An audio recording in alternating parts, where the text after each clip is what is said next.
दोस्तों आप सभी को राम राम। जस्ट देखिएगा, कल का अपडेट बहुत ही इंपॉर्टेंट है। कल मार्केट कैसा बिहेव करेगा ये आपके लिए जानना बहुत ज़रूरी है।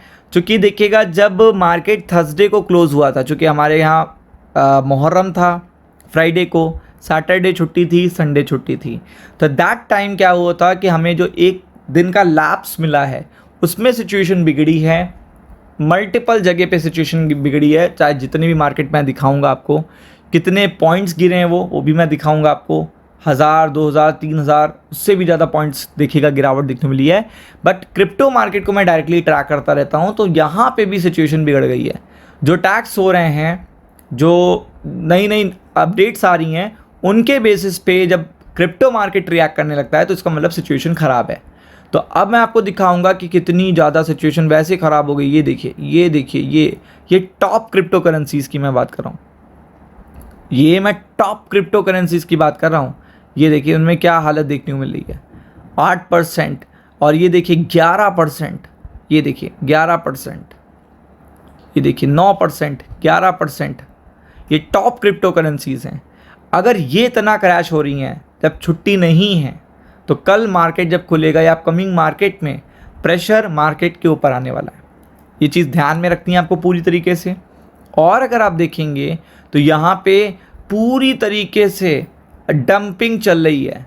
जितने भी इन्वेस्टर या ट्रेडर हैं, डंपिंग चल रही है। और आप देख सकते हो, चाहे वो गिफ्ट निफ्टी हो, चाहे वो यूएस का मार्केट हो, चाहे वो यूरोप का टेक स्टॉक हो। अब आप समझ लो आईटी स्टॉक सबसे ज़्यादा प्रभावित हो रहे हैं। यहाँ पे सबसे ज़्यादा प्रॉब्लम आईटी स्टॉक्स में है। सबसे ज़्यादा देख सकते हैं आप, यहाँ पे सबसे ज़्यादा प्रॉब्लम यहीं पे देखने को मिल रही है।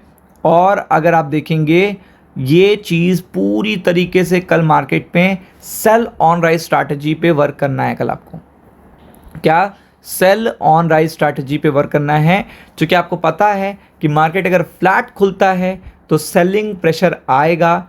एक तो हमें फ्राइडे का मार्केट का इम्पैक्ट नहीं मिला है अभी तक, और मंडे तो नया है ही है। सैटरडे संडे देखिएगा, यूएस और ईरान के बीच में टेंशन बढ़ गई, तो वो सारी चीज़ें इम्पैक्ट करने वाली हैं। तो वो चीज़ देखिएगा बहुत ज़्यादा इम्पैक्ट करने वाली है। तो बी प्रिपेयर्ड फॉर इट, मतलब उसके लिए आपको टोटली प्रिपेयर्ड रहना है। मतलब इसे डिनाई नहीं कर सकते आप। पूरी तरीके से आप देखोगे, यूरो स्टॉक्स की मैं बात कर रहा हूँ। अगर आप देखेंगे, मैं यूरोप के साथ साथ मल्टीपल स्टॉक्स, एशिया, मैं अभी अब जापान आपको दिखाता हूँ क्या हालत है। अभी ये देखिए जापान की क्या हालत है। तो आप समझ सकते हो जापान तो वैसे भी प्रॉब्लम में है, चूँकि उसका डेटा अच्छा ही नहीं आ रहा है। और आपको पता है जितना ज़्यादा बढ़ के डेटा आ रहा है उतना जापान के मार्केट्स तो निगेटिव रिटर्न देंगे। क्योंकि जापान में तो अब जब 1.25 का देखिएगा रेट आएगा, जो नेक्स्ट रेट हाइक बताया जा रहा है, ये जब रेट हाइक आएगा तो इसमें तो जापान सारे मार्केट को ले डूबेगा।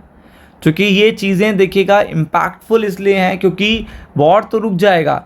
इस रेट हाइक के कारण जो एक्स्ट्रा पे करना पड़ेगा, जो इतना लोन ले रखा है मल्टीपल नेशन ने जापान से, वो चीज़ देखिएगा सेलिंग प्रेशर बढ़ाएगी। मल्टीपल स्टॉक मार्केट में लोग पैसा निकालेंगे अपना, जो बड़े बड़े लोग हैं वो अपना पैसा निकालेंगे और वही इम्पैक्ट करेगा। और ये ना सोचिएगा कि ये कोई एक ओरिएंटेशन है कि यहाँ जापान पे यूएस के मार्केट और यूरोप के मार्केट पे असर पड़ रहा है, बिल्कुल भी नहीं।